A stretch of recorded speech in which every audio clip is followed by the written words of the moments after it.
Hello everyone, this is my bio that comes with a title called Yes We Can.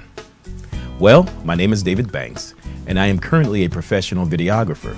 I am an example of a successful self-made entrepreneur that became a freelance independent contractor without attending a trade school curricular or virtually no other accredited long-term programs specifically for this career. In 1979, I bought my first 30-pound VCR. And for those of you who are not aware what a VCR is, it means video cassette recorder. And I have a blank tape here that goes in that recorder for the arcades. So I used to record, I use this to record and play back videos so that I can study it over and over again. I also practiced amateur filming with my parents' black and white 8mm movie camera. As you can see here, I still have it. And it works, go figure. Finally, in 1981, I bought a used color VHS video camera, which you can see here, still intact.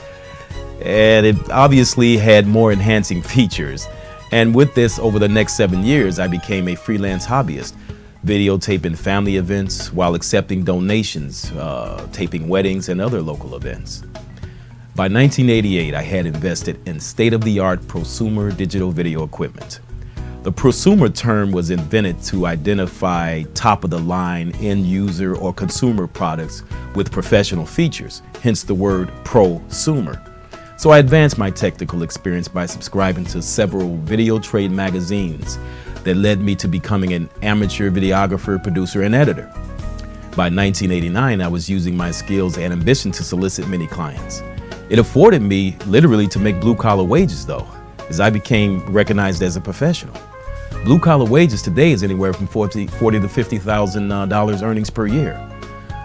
This was followed by several years of me attending local and cross-country seminars, focus groups, expositions, and conventions such as the NAB, or the National Association of Broadcasters, which all gave me the trade skills to embrace television broadcast standards.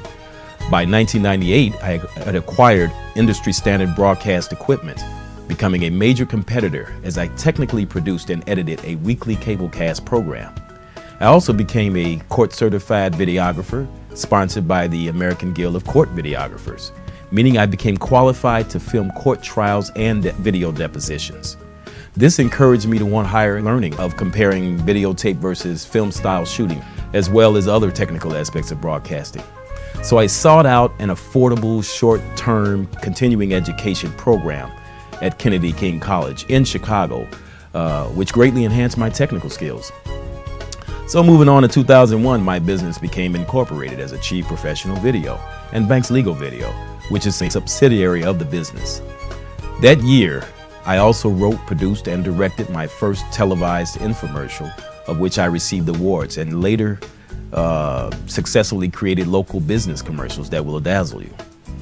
For over 30 years, I have learned many tricks of the trade relevant to filming and editing to produce innovative professional video projects. Those years gave me the ability to seek out and coordinate many inventive resources to make video creativity more unique, practical, and in retrospect will give anyone that I may train a much simpler and faster learning curve in the real world of video production. Think about this, for example. There are hundreds of highly skilled firefighters that began their career over 30 years ago without going to the academy for formal training due to a union strike. Those young men and women at that time skipped over conventional academic training and began on-the-job training in the firehouse. So they had minimized their learning curve by getting firefighter experience from training out there in the real world. But in other circumstances, it is my experience that this instant learning is best served as an alternative to those wanting, say, quick self-employment or quickly improve their quality of life, and is not necessarily meant to replace college and or trade school establishments. Accredited schools set the standard based on a merit system by educational degree, which sets the stage for career pay scales.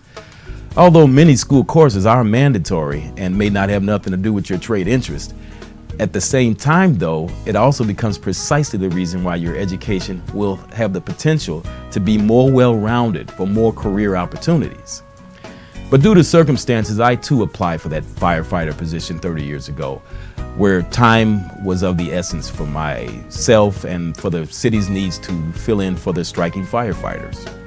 And I too would have underwent real-time quick training, but ultimately I elected to become a Chicago police officer, working the night shift, so that working nights would allow me to run a video business during the day.